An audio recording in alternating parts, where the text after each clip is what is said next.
ಏನಾದ್ರು ಇನ್ಫಾರ್ಮೇಷನ್ ಗೊತ್ತಾಯ್ತು ಆರ್ತಿ ಅವ್ರ ಬಗ್ಗೆ? ಇನ್ನೂ ಸಿಕ್ಕಿಲ್ಲ ಸರ್. ಅರ್ಜೆಂಟಾಗಿ ನೀವು ಗಾಡಿಯಿಂದ ಬೇಕಾ ಹೊರಡ್ಬೇಕಂತ ಸರ್. ಯಾರು ಹೇಳಿದ್ದು? ಕಮಿಷನರ್ ಸಾಹೇಬ್ರು ಹೇಳಿದ್ದಾರೆ ಸರ್. ಅವ್ರು ಯಾರು? ನಾನು ಎಲ್ಲಿರಬೇಕು ಅಂತ ಡಿಸೈಡ್ ಮಾಡೋದಕ್ಕೆ? ಸರ್ ಬೆಳಗ್ಗೆ ನಮ್ಮ ಇನ್ಸ್ಪೆಕ್ಟ್ರು ಒಬ್ಬರು ಕಾಡಲ್ಲಿ ಡೆತ್ ಆಗಿದ್ದಾರೆ ಸರ್. ಯಾವುದು? ಇನ್ಸ್ಪೆಕ್ಟರ್ ಧರಣಿಯಿಂದ ಸರ್. ನೀವು ಹೋಗಿ ನಮ್ಮ ಸೇಫ್ಟಿ ನಾವು ನೋಡ್ಕೋತೀವಿ ಸರ್. ಪ್ಲೀಸ್ ಸರ್, ಕಮಿಷನರ್ ಸಾಹೇಬ್ರು ಆರ್ಡರ್ ಮಾಡಿದ್ದಾರೆ ಸರ್. ನನ್ನ ಮುಂದೆ ಹೀಗೆ ಮಾತಾಡೋ ಬದಲು ನಮ್ಮ ಆರ್ತಿ ಅವ್ರನ್ನ ಹುಡ್ಕೊಡಿ, ನಮ್ಮ ಪಾಡಿಗೆ ನಾವು ಮನೆಗೆ ಹೋಗ್ತೀವಿ. ಅರೇ ಸರ್, ನೀವಾದರೂ ನಿಮ್ಮ ತಂದೆಗೆ ಹೇಳಿ ಸರ್. ನಿಮ್ಮನ್ನು ನಂಬಿ ಯಾವ ಪ್ರಯೋಜನವೂ ಇಲ್ಲ. ಕಳೆದೋಗಿರೋರನ್ನ ನಾವು ಹುಡ್ಕೋತೀವಿ. ದಾರಿ ಬಿಡಿ, ಬರೋರ್ಯ. ಸಾಕ್ಷಿ ಬಾ.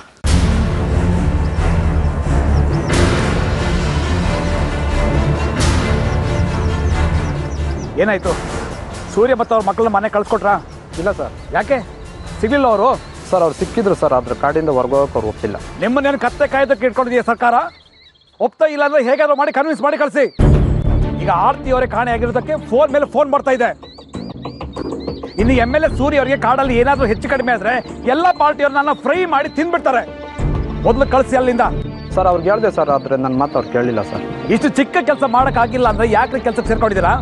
ಹೋಗ್ರಿ, ಫೋನ್ನ ಸೂರ್ಯ ಅವ್ರ ಕೈ ಕೊಡಿ. ಸರಿ ಸರ್, ಆಯ್ತು. ಸರ್ ಏನ್ರಿ? ಕಮಿಷನರ್ ಸಾಹೇಬ್ರು ಫೋನ್ ಸರ್. ಹೇಳಿ ಸರ್. ಸೂರ್ಯ ಅವರೇ, ಯಾವುದೋ ಕಾಡು ಪ್ರಾಣಿ ಅಟ್ಯಾಕ್ ಮಾಡಿ ನಮ್ಮೊಬ್ಬ ಇನ್ಸ್ಪೆಕ್ಟರ್ ಹೋಗ್ಬಿಟ್ಟಿದ್ದಾರೆ. ಅದಕ್ಕೆ ತಕ್ಷಣ ಅಲ್ಲಿಂದ ಹೊರಡಿ, ಇಲ್ಲಾಂದ್ರೆ ತುಂಬ ರಿಸ್ಕ್ ಆಗುತ್ತೆ. ಅಂದರೆ ನನ್ನ ಹೆಂಡತಿ ಸತ್ರು ಪರವಾಗಿಲ್ಲ, ನಾನು ಸೇಫ್ ಆಗಿರಬೇಕು ಅಂತನಾ?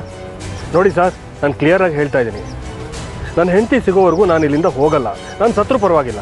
ಅದನ್ನು ನಮ್ಮ ಪೊಲೀಸ್ನವ್ರು ಮಾಡ್ತಾರೆ ಸರ್. ಪ್ಲೀಸ್ ನೀವು ಮನೆಗೆ ಹೋಗಿ. ಸರ್, ಏನು ಮಾಡ್ತಾ ಇದೆ ನಿಮ್ಮ ಡಿಪಾರ್ಟ್ಮೆಂಟು? ನನ್ನ ಹೆಂಡತಿ ಕಾಣೆಯಾಗಿ ಇವತ್ತಿಗೆ 2 ದಿನ ಆಯಿತು. ಒಂದು ಸಣ್ಣ ಇನ್ಫಾರ್ಮೇಷನ್ ಕೂಡ ಇಲ್ಲ. ಕಾಡು ಪ್ರಾಣಿಗಳು ಬೇರೆ ಅಟ್ಯಾಕ್ ಮಾಡ್ತಿದೆ ಅಂತ ಹೇಳ್ತಿದ್ದೀರಾ. ಹೇಗೆ ಸರ್ ಬಿಟ್ಟೋಗ್ಲಿ ನಾನು? ಸರ್, ನೀವು ಸಿಚುವೇಶನ್ನ ಸ್ವಲ್ಪ ಅರ್ಥ ಮಾಡ್ಕೊಳ್ಳಿ. ನೀವು ಕಾಡಿಗೆ ಹೋಗಿದ್ದೀರಂತ ಗೊತ್ತಾದ ಮೇಲೆ ನನಗೆ ಪ್ರೆಷರ್ ತುಂಬ ಜಾಸ್ತಿ ಆಗಿದೆ. CM ಸಾಹೇಬರು ಅರ್ಧ ಗಂಟೆಗೊಮ್ಮೆ ಫೋನ್ ಮಾಡಿ ನಿಮ್ಮ ಬಗ್ಗೆ ವಿಚಾರಿಸ್ತಾ ಇದ್ದಾರೆ. ಅವ್ರಿಗೆ ಉತ್ತರ ಹೇಳೋದು ನಂಗೆ ತುಂಬ ಕಷ್ಟ ಆಗಿದೆ. CM ಸಾಹೇಬರಿಗೆ ಏನು ಉತ್ತರ ಕೊಡಬೇಕು ಅನ್ನೋದಷ್ಟೇ ನಿಮ್ಮ ತಲೆನೋವು. ನೋಡಿ ಸರ್, ನನ್ನ ಹೆಂಡತಿ ಸಿಗೋವರೆಗೂ ನಾನು ಇಲ್ಲಿಂದ ಹೋಗಲ್ಲ. ಅದೇನು ಮಾಡ್ತೀರೋ ಮಾಡ್ಕೊಳ್ಳಿ.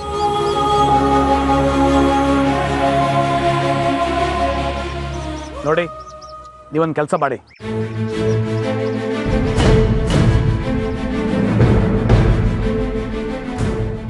ನಾನು ಹೇಳ್ದಾಗೆ ಮಾಡಿ, ಇಲ್ಲಾಂದ್ರೆ ತಕ್ಷಣ ನಿಮ್ಮನ್ನು ಡಿಸ್ಮಿಸ್ ಮಾಡ್ತೀನಿ.